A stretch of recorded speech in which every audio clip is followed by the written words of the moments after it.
একটু খেয়াল করে দেখেন। কিরে রোজা রাখছস না? রাখছিলাম, বাইঙ্গালাইছি।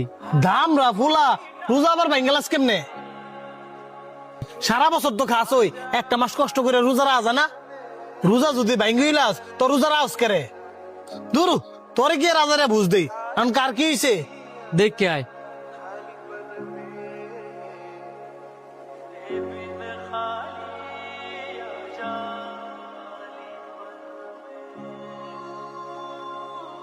কিরে তোরা সবাই দিয়ে ন, কার কি হইছে? তোর মা মাথা গুলো নিতে ভরে গেছে গা। পরে আমি শান্ত আর অন্তরে মিল্লা হাসপাতাল লয়ে আইছি। এখন আমার মাই কেমন আছে? এখন আলহামদুলিল্লাহ ভালো। তোর মার রক্ত শূন্যতা দেয়া দিছিল, ভাগ্যিস শান্ত রক্তের গ্রুপ আর তোর মার রক্তের গ্রুপ মিলছে দিকে শান্ত রক্তটা দিতে পারছে।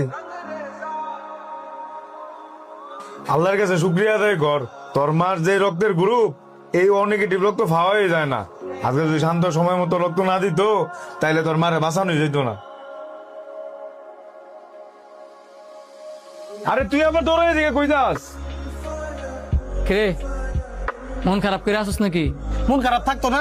দুইটা নয় কথাই শুনাইছি, সুন্দর মতন হাসপাতালে গেছিস গা। আমার মা কি তোর মা না? তোর কি কর্তব্য আসলে না হাসপাতাল থাকা?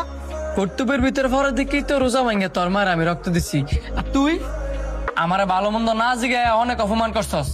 সরি বন্ধু।